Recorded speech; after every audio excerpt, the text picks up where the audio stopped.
સુરતથી સમાચાર પ્રાપ્ત થયા છે, જેમાં સુરતમાં હની ટ્રેપનો મામલો સામે આવ્યો છે। હની ટ્રેપમાં ફસાવી દેવાની ધમકી આપીને 5 લાખ પડાવવાનો મામલો સામે આવ્યો। ક્રાઇમ બ્રાન્ચે આરોપી જીતેશ ધરજીયાને મોટા વરાછા ખાતેથી ઝડપી પાડ્યો છે। વર્ષ 2004માં આરોપીએ પોતાના સાગરીતો સાથે મળીને ગુનો આચર્યો હતો। સમગ્ર મામલે તપાસ થશે। હની ટ્રેપની ઘટનાને આરોપીએ અંજામ આપ્યો હતો।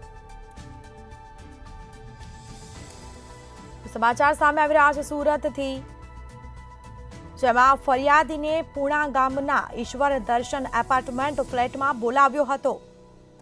પૂર્વ આયોજિત કાવતરું રચી ફરિયાદીને ફસાવવા માટે ગાડીઓ તૈયાર કરવામાં આવ્યો, જેમાં શારીરિક સુખ માણવા માટે એક મહિલાને પણ રાખવામાં આવી હતી।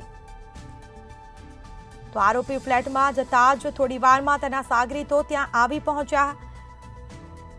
આરોપી અને સાગરીતોએ પોલીસ તરીકેની ખોટી ઓળખ આપી અને ધમકી આપવામાં આવી હતી। સમગ્ર મામલે તપાસ હાથ ધરાઈ છે।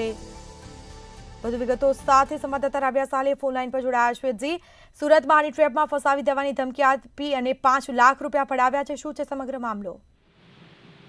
નકલી પોલીસ બનીને 5 લાખ રૂપિયાથી વધુની રકમ જે છે પડાવી લેવામાં આવી હતી। સુરતમાં હની ટ્રેપમાં ફસાવી દેવાની ધમકી પણ આપવામાં આવી હતી, સાથે જ માર મારવામાં આવ્યો હતો। હની ટ્રેપમાં ફસાવી દેવાની ધમકી આપીને માર મારીને જે 5 લાખ રૂપિયા ખંડણી વસૂલવામાં આવે ને એવું પણ કહી શકાય છે। પરંતુ સુરત ક્રાઇમ બ્રાન્ચ પોલીસે હવે આરોપી જીતેશ રસિકભાઈ ધરજીયાને મોટા વરાછા સુરત ખાતે જે આવેલ છે ત્યાંથી ઝડપી પાડ્યો છે। સ્મિતા વર્ષ કહી શકાય છે કે તમામ જે પોતાના સાગરીતો છે આ સાગરીતો સાથે મળીને ખંડણી વસૂલ કરવામાં આવી હતી। હની ટ્રેપમાં તેને ફસાવી દેવામાં આવ્યો હતો। વર્ષ 2004માં આરોપીએ પોતાના સાગરીતો સાથે મળીને પૂણા ગામ વિસ્તાર આવેલી છે ત્યાં હની ટ્રેપની ઘટનાને અંજામ આપ્યો હતો વર્ષ 2004માં। પરંતુ ફરિયાદીનો જ્યારે તેઓએ સંપર્ક કર્યો તેને શારીરિક સુખ મારવાની લાલચો આપી અને લાલચો આપીને તેને ફસાવી દેવામાં આવ્યો। તેને પૂણા ગામ ખાતે ઈશ્વર દર્શન એપાર્ટમેન્ટ ફ્લેટની અંદર બોલાવવામાં આવ્યો અને પૂર્વ આયોજિત કાવતરું જે છે સ્મિતા ત્યાં રચવામાં આવ્યું। ફરિયાદીને ફસાવવા માટે પહેલેથી જ કેટલાક ઈસમો રાખવામાં આવ્યા તો ક્યાંક શરીર સુખ મારવા માટે એક મહિલાને પણ ત્યાં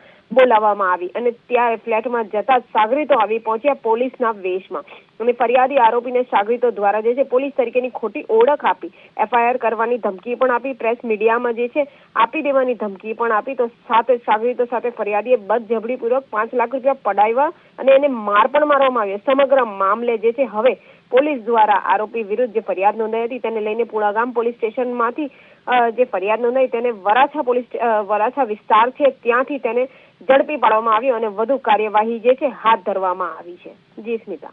જી બિલકુલથી તમામ જાણકારી આપવા બદલ આપનો આભાર। તો આરોપી વિરુદ્ધ પુણે ગામ પોલીસ સ્ટેશનમાં ફરિયાદ નોંધાઈ હતી। આરોપી ફ્લેટમાં જતા જ થોડી વારમાં તેના સાગરીતો ત્યાં આવી પહોંચ્યા હતા, જેમાં આરોપી અને સાગરીતોએ પોલીસ તરીકેની ખોટી ઓળખ આપી અને ધમકી આપી। હની ટ્રેપમાં ફસાવી દેવાની ધમકી આપીને 5 લાખ પડાવવાનો મામલો સામે આવ્યો છે।